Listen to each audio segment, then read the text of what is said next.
Masyarakat Indonesia menanti, meski Lionel Messi dan Di Maria tak hadir, namun antusias masih tergolong tinggi. Seperti apa kesiapannya dan apakah laga persahabatan ini bisa meningkatkan kualitas skuad Garuda? Kami akan hadirkan perbincangannya bersama pengamat sepak bola, ada Bung Wisly Hutagalung. Selamat pagi Bung Wisly, salam olahraga. Selamat pagi Mbak Valen, salam olahraga. Iya, salam sehat selalu Bung. Melihat persiapan dari Timnas Indonesia atau Garuda Indonesia begitu ya, seperti apa Bung Wisly melihatnya untuk kesiapan pertandingan laga persahabatan nanti malam?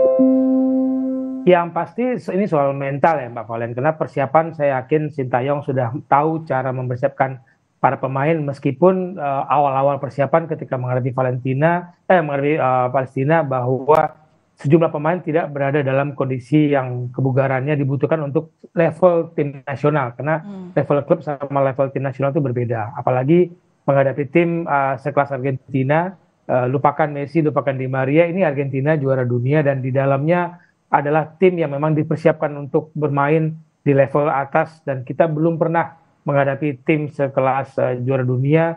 Ini sebuah mental yang disiapkan oleh Sintayong. Strategi saya pikir kalau di kubu Argentina mengatakan individu taktik strategi pemain Indonesia akan bisa membahayakan, bagaimana dengan secara tim membahayakannya? Karena kalau secara individu saya yakin pemain kita masih bisa menunjukkan skillnya, tapi bagaimana bekerja sebagai tim menghadapi Argentina, tidak serangan mental duluan gitu ya Mbak Valen, lebih percaya diri, ini yang dibutuhkan untuk menghadapi Argentina. Iya, tapi kalau melihat kemarin kan tanggal 17 kalau tidak salah ya, ini kan sudah bertanding melawan Palestina begitu ya. Apa evaluasi dari Timnas Indonesia versus Palestina kemarin yang mungkin ini bisa ditingkatkan untuk melawan tim Argentina nanti?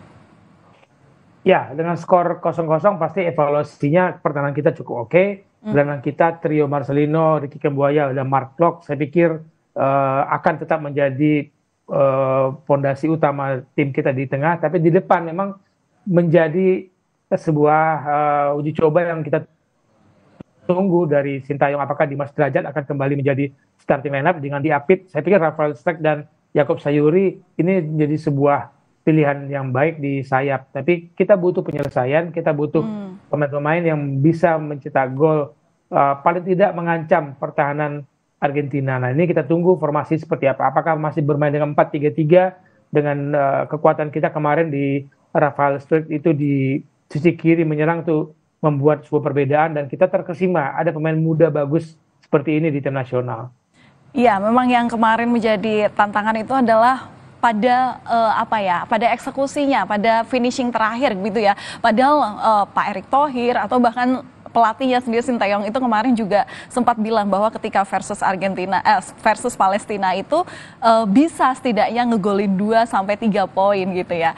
Tapi kalau dengan tadi di paket awal ini kan sempat ada pernyataan dari Sintayong yang bilang bahwa saya sebenarnya sejujurnya ingin memberi kejutan. Nah, Bung Wisly menanggapi hal ini, kejutan yang seperti apa sih Bung maksudnya?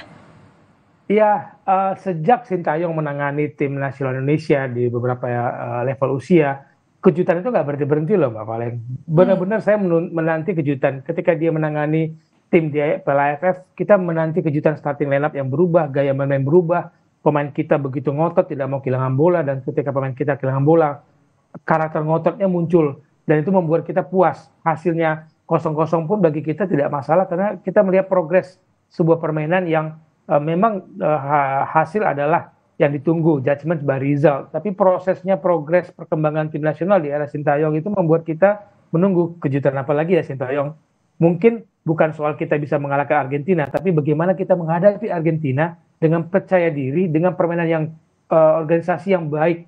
Itu yang kita tunggu. Soal hasil, ya sudahlah, kita akan terima apapun hasilnya. Tapi bagaimana pemain kita menunjukkan perlawanan kepada juara dunia, itu yang kita tunggu, dan kejutan itu yang kita nantikan tuh Mbak Valen. Iya benar, kalah adalah hal yang wajar bagi Indonesia ya, tapi kalau untuk mental tidak mau kalah itu yang benar-benar dinanti, bagaimana mereka nanti kenceng yang offense ketika di lapangan gitu ya Bung Wisly maksudnya ya. Oke, kalau melihat sisi ranking Indonesia di ranking FIFA ini kan ada di angka 149, sementara ini melawan nomor 1 begitu kan.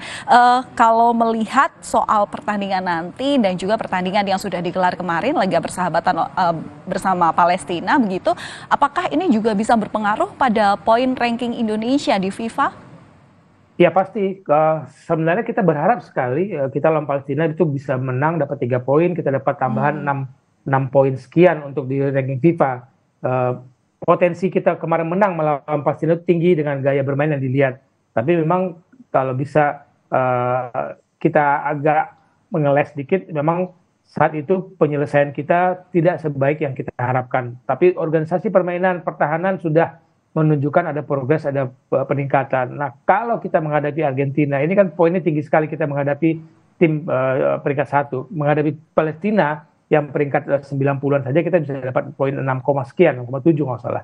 Nah, ini bagaimana menghadapi Argentina. Tapi bagi saya saat ini adalah bukan lagi berapa poin yang kita dapat dari Argentina, karena untuk menang ya kita berharap pasti ada. Mujizat itu ada, keajaiban itu ada, namanya sepak bola. Ketika mereka turun 11 lawan 11 kan harusnya sama dengan kekuatannya. Mereka main di lapangan yang sama, harusnya sama. Tidak boleh merasa minder, introvert menghadapi tim juara dunia Argentina.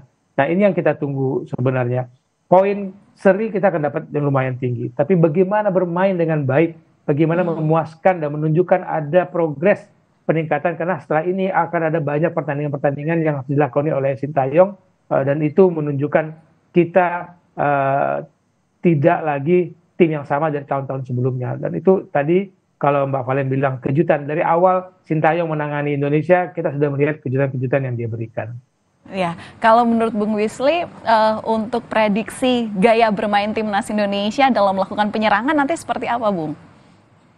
Saya berharap, saya bukan pelatih ya Mbak Valen, tapi saya berharap trio Ricky Kambuaya, Marcelino, dan Mark Klok tidak diubah, tidak diganti, karena saya menikmati gaya bermain mereka, jumlah sentuhan, gaya cara mereka menyerang, tinggal bagaimana finishingnya. Jadi kalau kita main press sejak awal mengejutkan Argentina, mungkin ini kejutan yang diberikan oleh Sintayong. Tapi kalau kita bermain benar-benar terbuka menghadapi Argentina, ya pertahanan kita, Rizky Ridho dan kawan-kawan pasti akan kerja keras. Karena ketika kita kehilangan bola, ini lawan bukan level Asia Tenggara lagi, bukan level Asia. Mereka tahu cara memanfaatkan sedikit saja kesalahan dari lawan. Mereka tahu, mereka punya pemain yang mungkin tidak sebesar Lionel Messi, tapi Julian Alvarez, Alejandro Garnacho, itu pemain yang kelasnya bukan kelas kita lagi. Main di Man City, main di Man United, cara mereka melihat peluang di pertahanan lawan, itu pasti akan membuat kerja keras Elkan Bagot dan kawan-kawan. Oke, tapi Bang Wisly yakin ya bahwa laga persahabatan ini nanti bisa jadi pecutan Garuda Indonesia untuk meningkatkan skill dan mentalnya? Oh iya sekali, Bang Valen. Siapa yang berani menjamin tim sekelas Argentina bisa datang dan bertanding dan tidak menimbulkan dampak kepada kita? Dampaknya akan sangat besar. Kepercayaan diri para pemain diuji, persiapan kita sebagai tuan rumah juga diuji, dan keyakinan kita bahwa sepak bola kita menuju progres yang bagus, step demi step gitu, itu harus punya dampak kepada sepak bola Indonesia. Jadi biayanya mahal, persiapannya luar biasa menghadapi Argentina, harus ada dampak yang kita dapat, terutama para pemain sepak bola kita. Jangan lagi melihat Thailand, Vietnam itu ketar-ketir. Ini yang dilawan juara dunia loh. Nah, melawan juara dunia kalau sudah punya mental yang bagus, Vietnam, Thailand di Asia Tenggara sudah lagi bukan halangan bagi kita. Oke, nah ini Bang Wisly, kalau menurut Anda seberapa seru nanti permainan Liga meskipun tanpa 3 pemain mega bintang gitu? Ini juga yang menjadi teaser juga mungkin ya untuk para penonton atau para pendukung timnas nantinya pasti di lapangan. Ya wajar ya kekecewaan tanpa Di Maria atau Mendy, tanpa apalagi Lionel Messi, semua orang menunggu. Tapi kalau kita terpuruk pada kekecewaan itu, tidak bisa melihat ke depan bahwa ini Argentina ada Emi Martinez, kiper yang menurut saya kiper ini yang membawa Messi meraih juara Copa America, bisa membawa Messi meraih Piala Dunia, itu kuncinya di kiper Emiliano Martinez. Moga-moga dia dimainkan sejak awal, dan pemain-pemain lain yang bisa kita lihat, kita nikmati di TV selama ini juga bisa kita nonton langsung, sehingga para pemain kita bisa belajar banyak dari cara mereka bermain, organisasi bermain, dan terutama cara pemain Argentina mengambil keputusan pada saat momentum-momentum yang menguntungkan bagi tim dan membahayakan bagi lawan. Itu momentum itu kita banyak belajar mengambil keputusan dari pemain sekelas juara dunia. Oke, terakhir Bung Wisli, berapa nih prediksi skor yang sangat mungkin didapatkan oleh timnas Indonesia atau prediksi skor yang sangat mungkin terjadi di laga nanti malam? Kalau harapan sih saya menang ya. Tapi kalau mau Harapan kita semua itu, Bung. tapi kalau mungkin saya ingin 1 gol saja ke gawang Argentina itu sudah memuaskan. Mau skornya 1-2, 1-3, 1-4, 1 gol saja saya tunggu. Jadi 1-3 saya pikir sudah angka yang membuat saya akan menikmati pertandingan ini. Ya, semoga nanti semuanya rakyat Indonesia bisa menikmati pertandingan yang disuguhkan oleh timnas Indonesia bersama dengan timnas Argentina. Dan yang tadi yang perlu di-highlight adalah bola itu bundar, apapun kejutannya kita nantikan di lapangan, kalah itu nggak apa-apa bagi Indonesia, adalah hal yang wajar. Tapi yang penting adalah mental untuk tidak akan kalah, itu yang nanti akan dinantikan oleh kita semua. Terima kasih sudah ngobrol bersama kami di Sapa Indonesia pagi kali ini, Bung Wisli Hutagalung. Semoga nanti kita bisa ketemu lain waktu ya. Salam olahraga, sampai jumpa. Terima kasih.